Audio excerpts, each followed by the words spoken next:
Olá meus amigos, olá meus irmãos, que a paz do nosso eterno Criador abençoe a vida de todos. Separei aqui uma mensagem para deixar registrada no canal com o tema: é preciso abandonar pai e mãe para ser fiel ao nosso eterno Pai.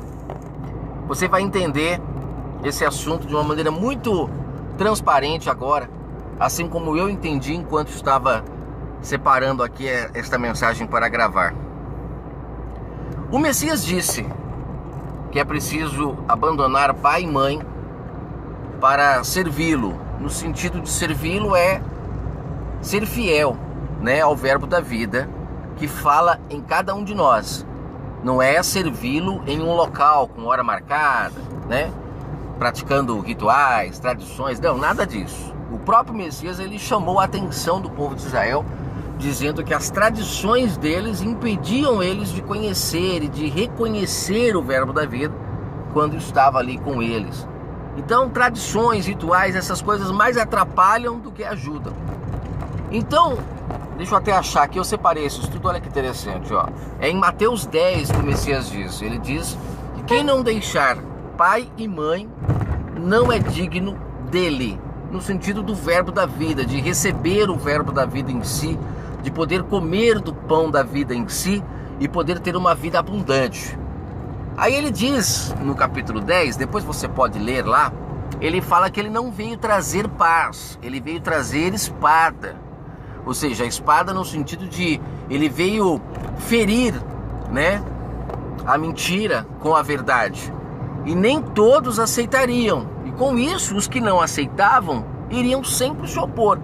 Haveria então muitas discussões, muitas brigas por causa disso. Tanto é que ele mesmo foi morto, porque falava a verdade, as pessoas não aceitavam e com isso então deram cabo da vida dele, porque ele estava incomodando os negócios, principalmente os negócios da época. Ele incomodava demais, porque cada pessoa que era liberta, cada pessoa que abandonava pai e mãe para segui-lo, essas pessoas deixavam de dar lucro para o sistema. E eu queria começar o estudo falando sobre realmente este assunto. Quem não abandonar pai e mãe não é digno do Messias. E ele chega a dizer lá que os inimigos de cada um de nós seriam o da nossa própria casa, depois da vinda dele. Por quê? Porque ele ia colocar a semente verdadeira no meio ali de toda aquela bagunça que estava acontecendo, aquela prostituição. E isso iria fazer com que os nascidos do Espírito, aqueles que reconhecessem a sua voz, saíssem fora, abandonassem a mentira. Algo que era muito comum. É preciso existir as pessoas que se opõem à mentira, porque senão a mentira toma conta. E o Messias veio então se opondo. E ele, antes de se entregar, ele disse que se nós crêssemos nas suas palavras, faríamos obras maiores do que ele fez. Tem um áudio no canal falando sobre isso. Ali os pastores, esses homens que se dizem aí ungidos de Deus, que estão nos templos, eles dizem que fazer a obra de Deus é isso que eles estão fazendo, obras maiores, até do que o Messias fez, é isso que eles fazem. É o máximo de pessoas dentro de um culto, curas, essas coisas todas, que de fato o Messias não quis dizer nada disso. Quando ele disse, vocês farão obras maiores do que eu fiz se crerem nas minhas palavras, é que aqueles que criam no que ele falava, essas pessoas, elas ganhavam forças para lutar contra o sistema e expor a prostituição, porque foi isso que o Messias fez quando ele veio. Ele mostrava às pessoas o quão erradas elas estavam. Eles estavam tendo guias, eles estavam se considerando mestres, eles estavam de fato totalmente dentro de uma contaminação muito grande por todos os lados, prostituição por todos os lados, a prostituição do espírito. As pessoas estavam expondo sua relação com o Pai, as pessoas estavam doentes, como ele conta na parábola do rico e do Lázaro. Elas estavam cheias de chagas, eram doenças no espírito, pessoas que estavam comendo só as migalhinhas do que os líderes davam, e os ricos se enriqueciam muito com isso, porque é muito simples, você não fala a total verdade e com isso você fica lucrando em cima das pessoas, que é o que eu comecei dizendo.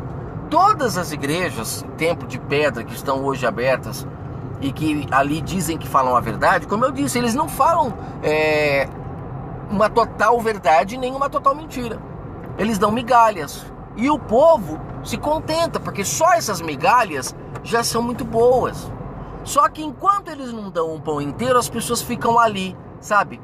Sustentando eles, pagando as contas deles, ficam ali fazendo com que eles cada vez mais fiquem mais famosos, porque tem muitos que até têm condições de ter programa em rádio, em TV, e com isso ganham famas. Outros até acabam virando deputados, acabam virando senadores, prefeitos, por causa da fama que eles adquiriram dentro do sistema religioso. Então eles se enriquecem muito, porque dão a migalha. Porque se eles dessem o pão todo, que é o que eu procuro fazer aqui, dar o pão todo liberta as pessoas. Eu hoje, se eu tivesse um local para reunir as pessoas, um local de pedra, onde as pessoas pudessem ir neste local para ouvir ali o que eu falasse, a primeira coisa que eu iria falar para elas era o seguinte: você ficará aqui comigo no máximo um mês, aonde eu te darei todas as explicações necessárias para você poder sair e viver a sua vida e comer do pão em você. Pão esse que você não comia antes porque estava com o ouvido incircunciso. Não ouvia a voz do Pai porque te ensinaram uma carnalidade, práticas rituais tão grandes que te impediram de enxergar o reino. Então eu faria isso e deixaria o povo ser livre, não iria ficar me enriquecendo do povo e nem cobrar por isso faria. Então é diferente dessas pessoas que ficam 20, 30, 40, 50 anos lucrando com a palavra do Pai. Lucram porque dão migalhas. Muitos deles nem o pão verdadeiro têm, porque o próprio Messias diz, são cegos e eles acabam fazendo outras pessoas ser cegas, e essas pessoas que estão cegas seguem os cegos. E tudo espiritual. O próprio Messias dizia, aqueles homens eram cegos e ele veio para abrir as vistas dos cegos. Não era cego físico, era cego espiritual. E é por isso que o mataram. Porque quando os cegos, que estavam ali dando lucro para os seus senhores, eles passavam a enxergar, eles começavam a dar prejuízo.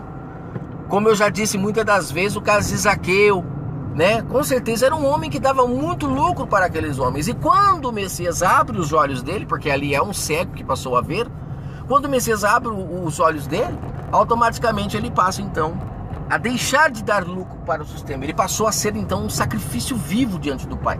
Ele começou a ter uma relação com o eterno Criador, uma relação de marido e mulher, que é o que eu quero falar. Em Efésios 5, Paulo fala o seguinte, no verso 31 e 32, leia todo o capítulo. Paulo está falando exclusivamente nesse capítulo do cuidado que o marido deve ter com a esposa e a esposa deve ter com o marido. Só que no verso 31, para fechar o capítulo, ele diz o seguinte: por esse motivo, quando ele fala, após ele dizer do cuidado que um tem que ter com o outro, ele fala, por esse motivo, o homem tem que deixar o pai e a mãe para se unir à sua esposa, e os dois se tornam então uma só carne. E este mistério é grandioso, porque eu estou me referindo à união de Cristo com a sua igreja. Eu estou me referindo à união de Cristo com a sua igreja. E ele fala aqui que o mistério é muito grande e é grande demais. E só entende quem o Pai já deu o entendimento espiritual. Porque quem não deu fica lendo essa passagem de forma física. E eu já ouvi essa passagem muitas das vezes dita em casamentos. Inclusive em todos os casamentos se fala sobre isso. Porque aqui Paulo está repetindo o que aconteceu lá em Gênesis. Paulo está repetindo o que o Messias repetiu quando ele disse: quem não deixar pai e mãe não pode ser meu discípulo, não pode se unir a mim. É necessário deixar pai e mãe. E olha que interessante que será esse estudo, gente. Eu gravei um áudio sobre João 2, o casamento de Caná da Galileia, o momento onde o Messias faz o primeiro milagre dele. Nesse áudio, comentei que ali o Messias estava trazendo para aquele povo o seu relacionamento com o povo de Israel. O pai esperou o vinho que teoricamente era bom, deixou acabar, Porque teoricamente, porque é como o Messias diz no texto. Quando o mestre Sala experimenta o vinho, ele fala, muitos deixam o vinho bons para o começo, né? Serve o ruim no final, mas tu deixaste o melhor vinho para o final. E ali o Messias está deixando claro através dessa história, o Pai foi lindo e maravilhoso em deixar a palavra como sombra para nós podermos enxergar de fato o que aconteceu. O Pai deixou o povo de Israel beber do vinho que eles achavam bom até onde o Pai aguentou. E depois o Pai então manda o seu filho, depois de mandar os seus servos, depois de mandar tanta gente para alertar o povo de Israel que aquele vinho tinha contenda, que aquele vinho não era mais o vinho que o Pai deu lá no começo quando tirou o povo do Egito, aquele vinho havia sido muito fermentado já, ele já estava dando muito prejuízo, as pessoas não estavam mais dando lucro para o Pai, estavam dando lucro para o sistema. Quando eu digo lucro não é financeiro, mas é lucro de amor ao próximo. Para o ser humano financeiro, para o Pai, o lucro que Ele quer de nós é a reconciliação, é o amor ao próximo, é o estar de bem um com o outro, é não ter dívida alguma, né? Isso é a vinha dando fruto para o Pai, que a parábola da vinha também tem muito a ver com tudo isso. O Pai compara o vinho, inclusive, ao povo, né? Pra você ter uma ideia como que é necessário nós entendermos a palavra num contexto geral e não ficar preso em pedaços, né? Então, lá em João 2, quando o Messias, ele pega o bom vinho e ele dá para o povo, né? Que ele faz ali a transformação da água em vinho. Quando ele faz aquilo, ele está naquele momento mostrando para o povo de Israel que aqueles que abandonassem pai e mãe iriam experimentar desse vinho. E o que é abandonar pai e mãe? Pense comigo. Por que eles usam muito essa expressão marido e mulher, pai e mãe? Porque é uma maneira prática de nós entendermos, coisa que o sistema não deixa a gente entender porque eles enxergam fisicamente. Eles enxergam fisicamente. Eu vou falar no final sobre o mandamento honrar pai e mãe. O Messias nunca iria dizer para as pessoas desonrarem o seu pai e sua mãe, se afastar deles por causa dele, porque é mandamento com promessa, ele não pode se opor a este mandamento. Quando ele diz aqui abandonar pai e mãe, ele está falando de forma espiritual. E o que acontece no relacionamento na terra? Vamos enxergar fisicamente para nós entendermos de forma espiritual. Na terra, quando uma pessoa ela conhece a outra, elas têm um processo, um tempo, aonde elas estão se conhecendo.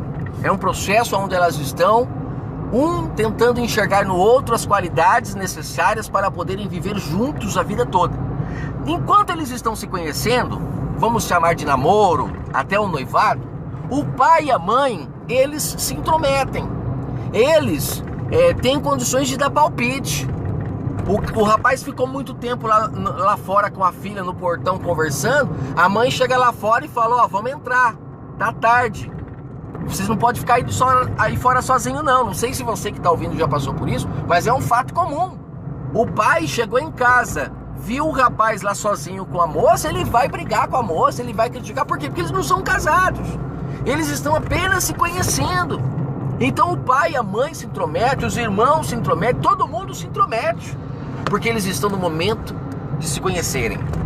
Então a velha aliança, quando tinha o sacerdote, aqueles líderes, os tutores, as próprias pessoas que apedrejavam umas às outras, né? Porque a pessoa estava agindo de forma errada. Por que isso acontecia? Porque ali era o momento ainda onde eles podiam se intrometer. Eles podiam ainda dar palpite. Mas a partir do momento em que a noiva se casa e se torna um marido e mulher, agora os cuidados são diferenciados. O marido vai cuidar da esposa e a esposa vai cuidar do marido, vai honrá-lo e só vai honrá-lo porque ele é fiel, porque ele é amoroso, porque ele é bondoso com ela. E ela reconhecendo isso, ela então começa a ter esse respeito por ele. É algo divino, é algo perfeito, é algo que acontece naturalmente, sem forçação de barra. Não é a mulher sendo submissa ao homem porque ele é o bambambam da coisa, não. É a mulher sendo submissa ao homem porque ele é amoroso, ele é bondoso. É uma questão de troca, entendeu? Então aqui, olha só que interessante. Em João 2, o Messias ali, ele fala... Deixa eu tentar tirar esse... Isso, tirei. Em João 2, o Messias, ele fala que após o terceiro dia é que ele vai e transforma a água em vinho. É após o terceiro dia, gente. São detalhes fantásticos que tem nas Escrituras que ficavam escondidos aos nossos olhos. É após o terceiro dia. É após ele ressuscitar. É como Paulo fala em Romanos 7. O Messias, ele morreu no madeiro ali, representando a lei, colocando fim no marido lei. O marido que as pessoas veneravam, respeitavam, mas por medo, porque ele era autoritário, ele era aquele marido, sabe, que se não fizesse morria, mas era necessário, porque o povo estava ainda conhecendo ele, e eles precisavam ter esse relacionamento para não se afastarem do pai, porque eram muitos maridos que estavam espalhados. Inclusive a expressão marido aqui na Velha Aliança só é utilizada porque na Velha Aliança existiam muitos maridos que eram... É uma maneira de você exemplificar que quando eles se envolviam com outros ídolos, eles estavam em adultério. O Messias mesmo fala em Lucas 16, aquele que ver a sua mulher o traindo, ele pode se casar com outra. Então sempre é a questão de fidelidade. Por isso que usa-se muito essa expressão física marido, né? Porque na verdade na Velha Aliança o povo ainda estava se conhecendo. O pai, quando tira o povo de Israel lá do Egito, ele separa ele para ser a sua noiva. E o tempo todo ele está conhecendo, mas ele começa a perceber que a sua noiva estava tendo encontros com outros maridos, com outros rapazes, né? O livro de Oséias deixa isso muito claro. O pai inclusive manda Oséias se casar com uma prostituta para mostrar para o povo o quanto ele estava decepcionado com a noiva Israel. Eles nem haviam se casados ainda e ela estava toda corrompida, toda prostituída, dando honra a outras pessoas, a outros maridos, menos ao Criador do universo, que era ele que fazia todas as coisas por ela. Ele sempre cuidando dela e ela dando mérito para outros ídolos. Aí ele vem, quando ele está presente no meio de Israel, né, ali o verbo encarnado, ele chama todo mundo e fala: a partir de agora, vocês que têm, né, esses tutores, esses guias como o pai de vocês, ele fala: a partir de agora não chamem mais eles de pai. Ele diz isso em Mateus 23. Em Mateus 23 ele dá uma porrada no sistema religioso da época, porque ali ele põe fim a toda a relação que eles tinham entre o povo e os líderes. Os líderes eram pais, eles eram guias, eles eram maridos, eles eram tudo do povo, porque o povo seguia à risca tudo aquilo. Só que aí vem o Messias e fala: não chameis mais essas pessoas de pai, nem de mestres, porque só há um pai, só há um mestre. Ali ele já estava chamando os verdadeiros, ele estava chamando a noiva que ainda não estava prostituída para vir a ele. É o que ele disse na parábola das 10 virgens. É o momento agora de separar, sabe? Quem é e quem não é. É o momento de separar. Então, ele vem e fala: não chame ninguém de pai.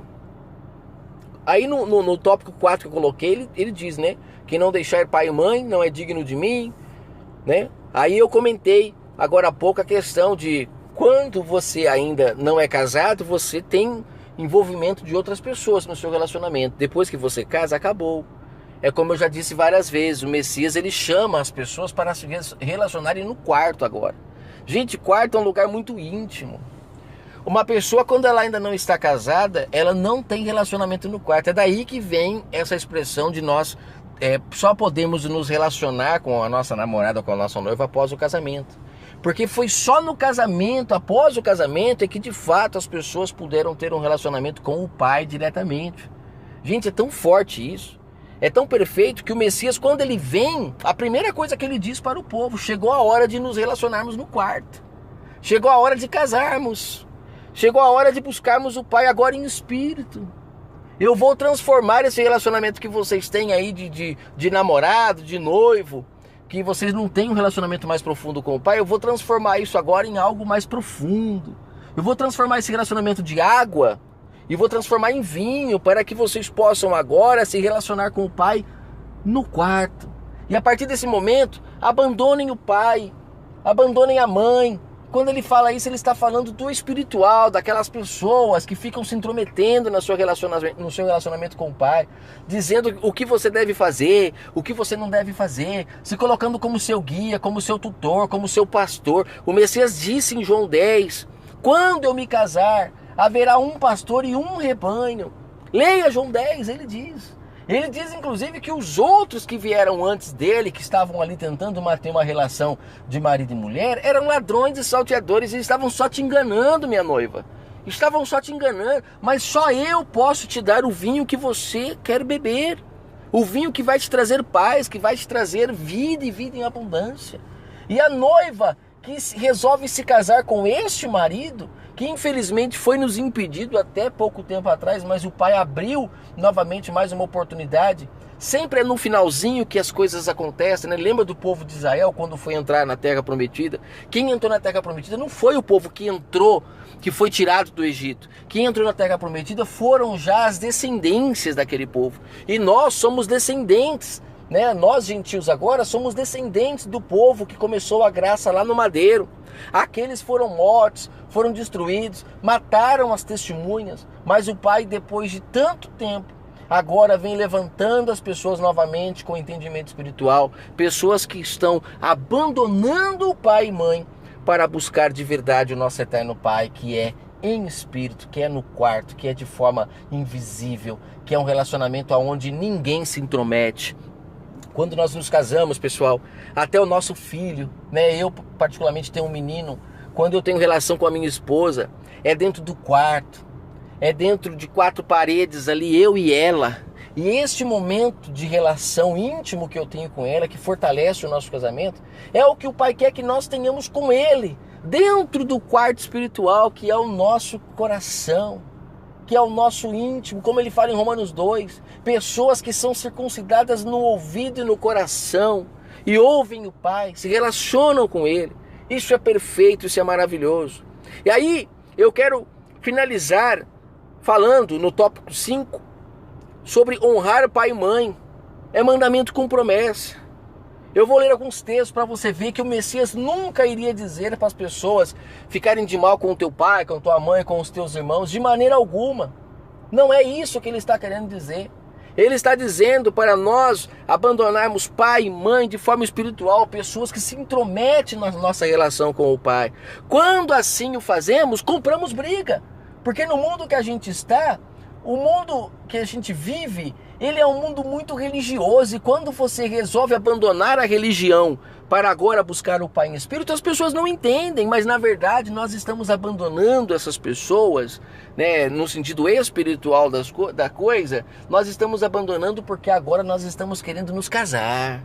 Chegou a hora de se envolver com o nosso marido de forma mais profunda, sem necessidade dessas pessoas ficarem se intrometendo, sabe? É isso que ele estava querendo dizer, mas o sistema nos selou, nos fechou o entendimento quanto a essas coisas. E por quanto tempo nós temos deixado tanta gente se envolver no nosso relacionamento com o nosso Criador do Universo?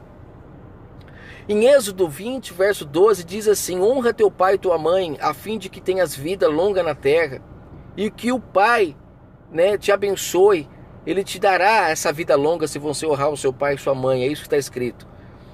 Efésios 6, do 1 ao 4, diz o próprio Paulo, que lá no comecinho ele fala sobre deixar o pai e a mãe para se unir ao marido, né? Aqui ele fala: obedeçam aos seus pais no Senhor, pois isso é justo. Honra teu pai e tua mãe. Este é o primeiro mandamento com promessa, para que tudo te corra bem e tenhas longa vida sobre a terra. Pais, não irritem seus filhos, antes criem-nos segundo a instrução e no conselho do Senhor. Ou seja, em nenhum momento ele está falando para a gente se opor contra o nosso pai, nossa mãe, como muitas pessoas fazem. Deixa o pai e a mãe em casa para ir atrás desses homens, que até hoje se intrometem na relação dela com o nosso eterno Criador. E um momento íntimo em família que ela poderia ter em casa, de fortalecer a sua relação com o pai, com a mãe, com os irmãozinhos dela, ela não faz, porque ela acha que, já que eles não querem ir para a igreja, o Messias disse: quem não largar pai e mãe não é digno dele, então eu abandono vocês para buscar o Pai. Estão fazendo o mesmo que o Messias disse, se eu não me engano, lá em Mateus 15, quando ele fala para os líderes: vocês estão invertendo o mandamento do Criador do Universo, do nosso Pai eterno. Ele disse que era para honrar pai e mãe. As pessoas tinham que ser conhecedoras desse assunto, dessa lei. E vocês invertem. Vocês pedem para as pessoas trazerem as ofertas para o templo, para o altar, porque dizem que o altar é santo. E aí você fala que Deus é que irá honrar o pai e a mãe. É mentira, o Messias disse. É mentira. Procure essa passagem para você ver. O Messias fala: não, a lei manda cada um honrar o pai e a mãe, e vocês estão dizendo para elas honrarem o templo, que o pai honrará o pai e a mãe delas. Isso é mentira. Vocês estão fermentando a verdade do Pai. Olha o que diz Paulo em Colossenses 3, verso 20. Filhos, obedeçam aos seus pais em tudo, pois isso agrada ao Senhor.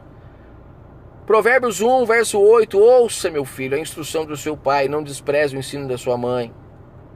Provérbios 30, verso 17. Os olhos de quem zomba do pai e zombando nega a obediência da sua mãe serão arrancados pelos corvos no vale e serão devorados. Quem amaldiçoar o seu pai e sua mãe terá que ser executado. Gente, tudo na palavra é espiritual.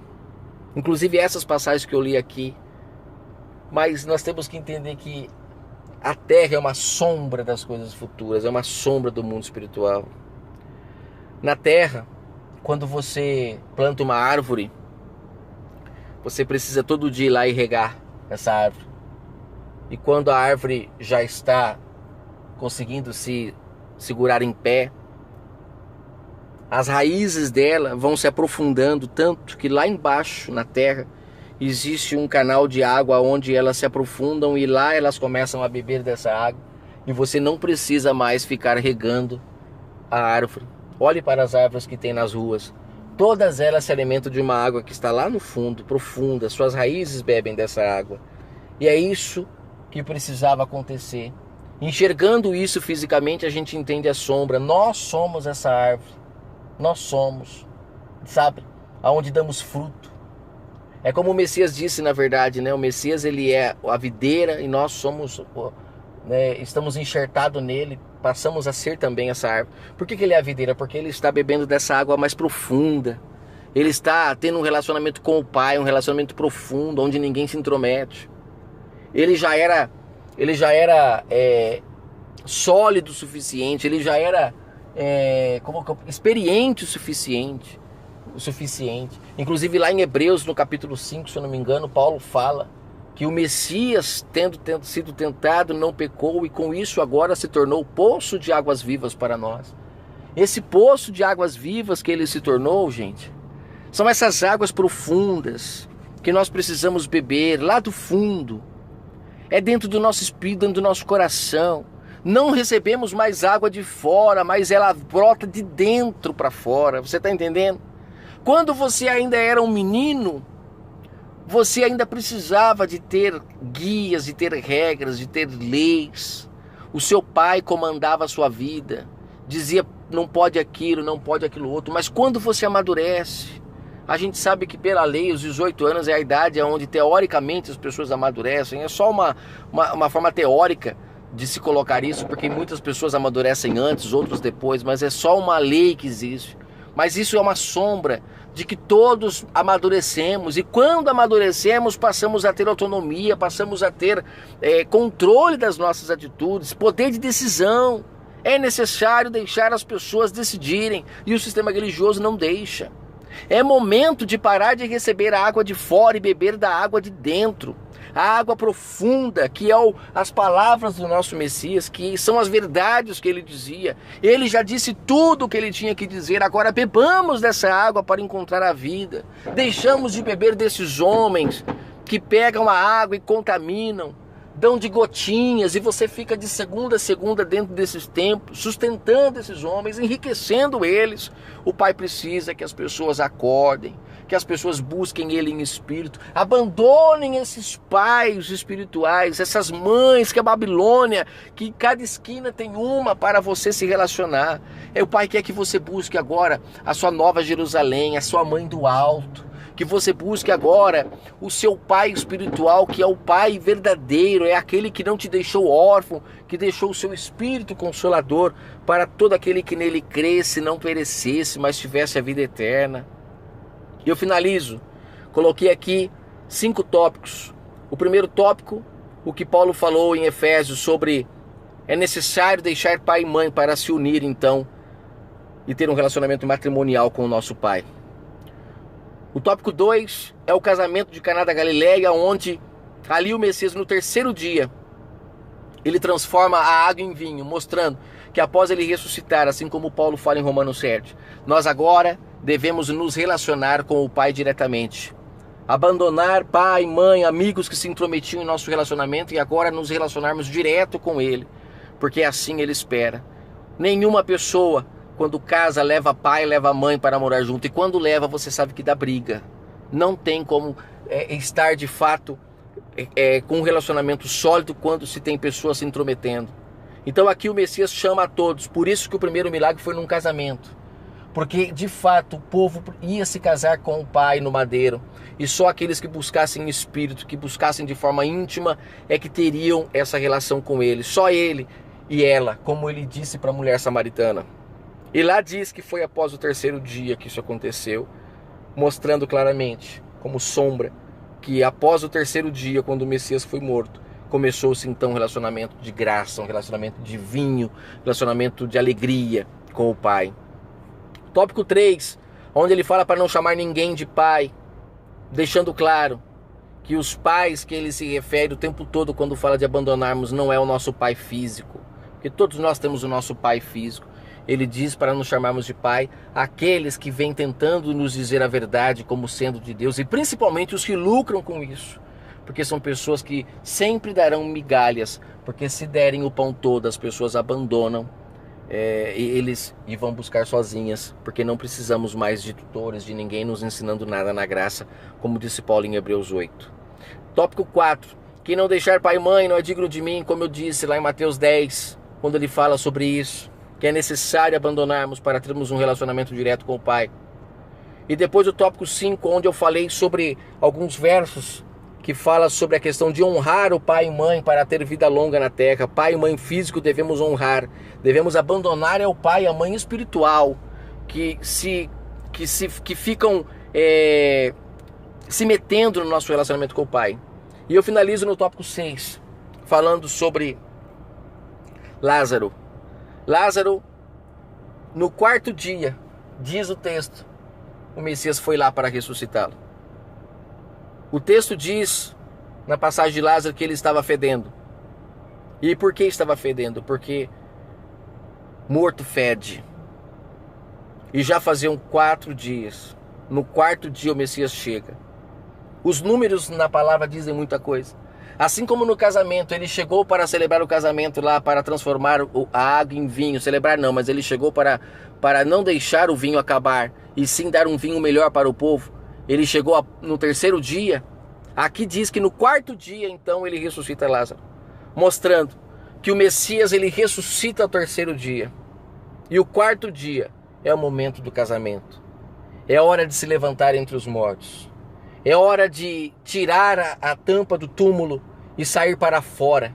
Porque igreja significa isso, sair para fora. Sair para fora da onde? Do túmulo, da morte espiritual, das obras infrutíferas. Chega de sacrifício, chega de ficar com tradições, com liturgias. Chega de tudo isso. O Pai chamou agora as pessoas para praticarem as obras verdadeiras, obras de justiça, de amor ao próximo. Porque só isso é que nos colocará para dentro do seu reino. O resto é marmelada, é migalha para enriquecer pessoas que são mal intencionadas com a palavra do Pai. Porque aqueles que são libertos dão de graça o que de graça recebem, não lucram, não se enriquecem. Aqueles que são libertos se tornam os cachorrinhos da parábola do rico e do Lázaro, que lambe as feridas daqueles que estão sendo humilhados pelo sistema. É muito melhor, gente, ser um cachorrinho fiel ao Pai do que um rico soberbo distante do nosso eterno Criador. Não adianta nada muito conhecimento. O Pai quer prática, o Pai quer vida, o Pai quer mudança. E que hoje seja o quarto dia para você. que hoje você possa parar de feder e buscar o Pai. Esse quarto dia ele pode acontecer a qualquer momento na vida de cada um individual. É no momento em que entendemos que no terceiro dia o Messias ressuscitou para que no quarto dia ele pudesse nos ressuscitar. Que esse momento aconteça para você agora, assim como aconteceu para mim e tem acontecido para muitos nos quatro cantos deste mundo. Que o Pai fale ao coração de todos. Antônio, Maria, Joana, Roberto, Cíntia, Haroldo, Carlos, sai para fora. Tire essa tampa desse túmulo e venha se relacionar com o Pai. Venha se casar de fato. Abandone pai, mãe, irmãos, todos os que se intrometem na sua relação com o Pai. Abandonem a todos, porque relacionamento de marido e mulher é íntimo, é individual, é prazeroso. Que o Pai abençoe a todos.